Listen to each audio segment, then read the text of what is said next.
Kubor nagaslab jong utlausan Hima. Umentri rang ba ka jela u Conrad ke sangma habakran bat kinong tho khubor ulo ong bagani kamang Tyngka na kabenta usnem arhajar apusan hadu arhajar apunrio Kadei kamang Tyngka na kabenta ki Paidbah na kalyang u Conrad sangma ula benrap da ka baong baki scheme kumka FOCUS bat ka FOCUS plus kidi ki program ki badai bed na kabenta kinong rep Ula benrap da kabaong, baka sorkar jila kan sedang ya ka Chief Minister Scholarship Scheme, kabanlong ka jingirap na kabenta ki samla puliya jong ka jila. Umentri rangba ulaong ru, baka Chief Minister assures kan long ka jing mentoy na kabenta ki nong rep, kibaya kendo shibun ki jing e. Ula benrap, babaro ki scheme ki ba ula penpau ha ka jing keren ka jong u, ha kapor ba uwan ra ya ka Mang Tyngka, kidei na kabenta ka roy kapar jong ki samla, la ka dey ha ka kamya le kai ni kiwe. The budget, we mentioned out yet that it stands at 618 crores. So the outlay for agriculture and farmer welfare will be 618 crores.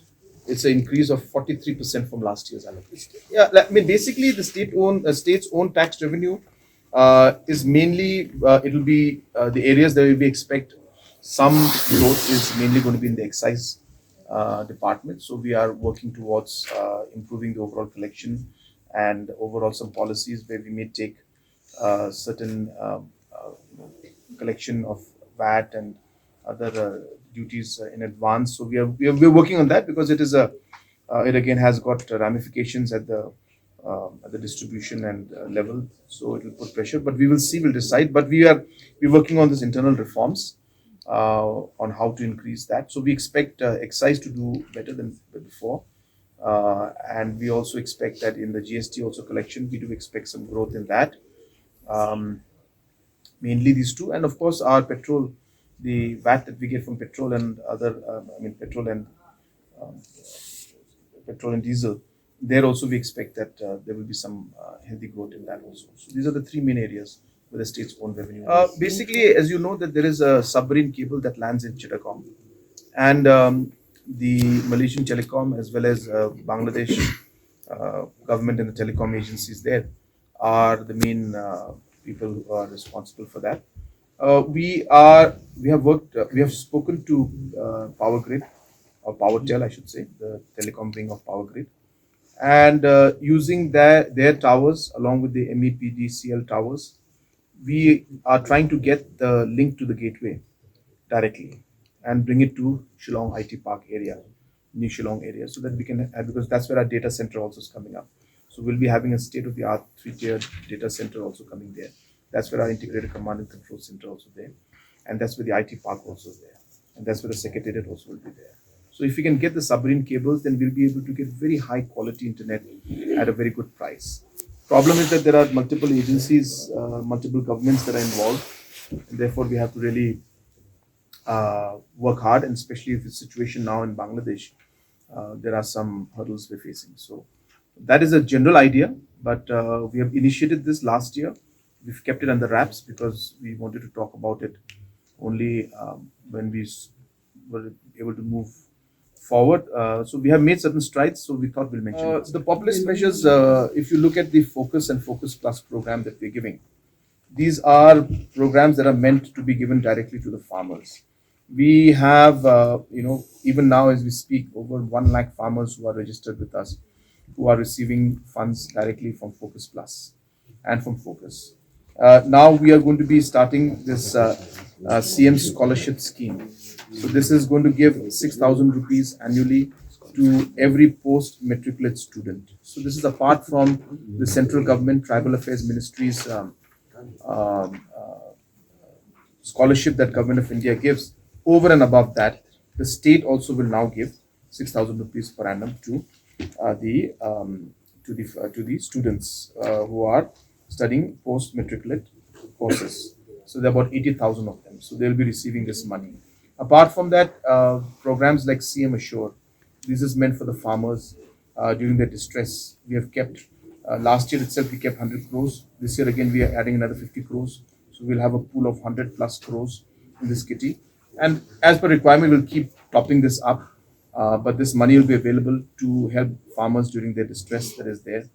All the programs I've mentioned in my in the discussions in the speech, if you look at it, whether it is if you look at the programs for the sports that we're going to create, these are all infrastructures that are going to directly support the youth and give the opportunity to the youth. So if you look at every other aspect, if you look at in fact the general breakup of the, we have given you the numbers, then we've talked about 10 opportunities, and then we've talked about 10 commitments. So in order to, we are tying up our commitments to the growth story of the state. So what we're saying is that while we spend this money, it will not just be a blind, spending where we just spend for sake of economic growth. It will be spent in a very strategic manner so that we're able to provide housing for all, we are able to provide water for all, we are able to provide connectivity for all, whether road or digital connectivity. So there is a very strong plan of connecting the commitments that we're making to the people to the growth story and the investment that we are making in the economy and in different sectors. So that's why we're calling it a people's budget, because it is very much related to achieving a goal, but keeping the people of our state and the commitments that we have made in mind. So again, as I mentioned to you, that when we say that it's a climate budget, the idea is to bring under this umbrella all the different schemes that we implement that are related to climate issues. So whether it's a water related issue, whether it's afforestation related issue, whether it's spring rejuvenation program, a reservoir creation program, all of these different schemes that where we're implementing projects related to matters related with climate and environment, we have just brought it under the same umbrella. So a lot of activities are taking place. The details I don't have with me right now. I'll take some time to get it out, but we can share it with you later. So all the books are good. Yeah. And also there was It was 15 crores last year, and now it's 29 crores this year. okay. But does this also And also to share with you, the earlier schemes that we used to give were from lot of money came from central government. So central government scheme is stopped, which I mentioned to you yesterday. Therefore, now the burden is mostly coming on the state to take up these projects.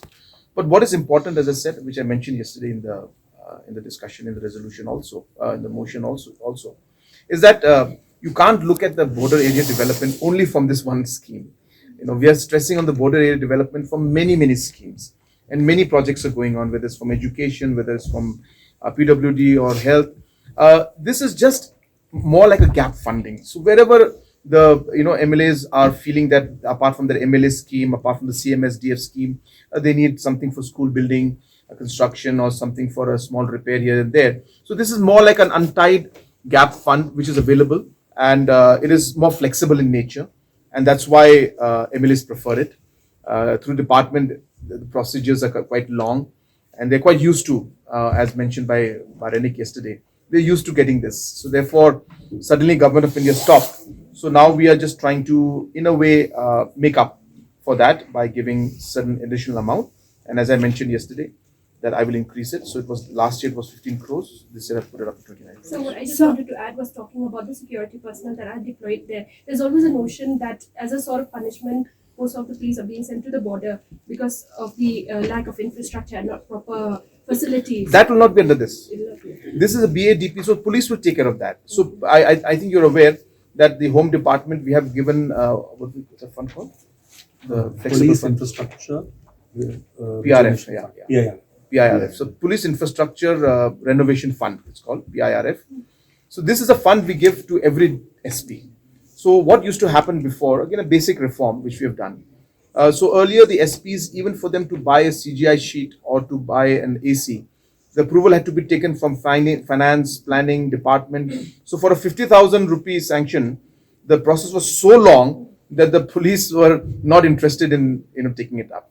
So realizing this particular hurdle, what we did last year, I think 3 years back, we created this police infrastructure fund, where it's an untied flexible fund. We give 50 lakhs to the SP to use it as he or she wishes.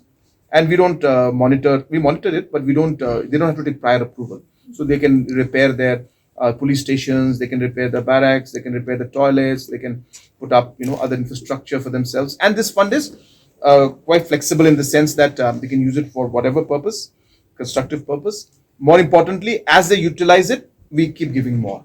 So therefore, there are other ways also for us to fund those areas and those concerns. You were not there in the Integrated Command and Control Center inauguration? It is there, but Or it was there? I'm saying You were there in that the IT park? It was inaugurated? about roads and all. When this, Oh, you have not seen the roads? Oh my God! Can we organize a tour program for them, please? Right. Yeah. Took a chopper. And this- already about 70-80% of the roads are complete. An engine to run, to move, at least start to move, and then be able to then start walking, then start running, and then start achieving the goals you have. It takes time. And maybe because we took over in 18 and maybe it was a kind of a new setup, it took time for the system to actually take shape. It took time for the team to, kind of fall into place and the agendas to be put up. And then COVID hit us. So all I'm saying is that things have been very challenging and the momentum took long time for us to pick up. And we were able to structure a system, because government is a large machinery. It's not about just getting the funds. It's about utilizing the funds, about preparing DPRs, about ensuring the team at the grassroots level implements things on time. It's about motivating the team. So many things are there. So what has happened now is that after 6 years, I should say, and touching 7 years now, I personally feel, this is again my personal observation, you could have a different opinion. I feel that we are now in that momentum where we are seeing a system in place. When a project happens, things move, departments know what they do, what they have to do. A bit of sometimes some hurdles come up, sometimes a bit of push is required. But more or less things are in kind of an autopilot kind of mode is happening somewhere close to it. I'm not saying it's perfect, but at least we have some semblance of autopilot kind of a system. And now we are seeing the implementation of the programs that we have put up. We're actually seeing them take shape. My personal opinion, you will be able to see the impact of these works and investments in about a year and a half, 2 years. You'll be able to see, like now you will feel like Basha was mentioning, where is the road? It's there. You have not seen it. But so I'm telling you, when you see it, you'll be like, seriously, this road is in New Shillong? You won't believe it. I'm not trying to, blow our own trumpet or anything like that. I'm just trying to tell you the facts. A lot of challenges, but you'll start seeing the different tourism projects that are coming up. So now just imagine the impact of the 2 hotels that we put up is having an impact on the tourism now. So there was 2 years, 3 years back. So everything requires a time for it to show results, as say. So in short, what I'm trying to say is that I feel that we are now in that momentum.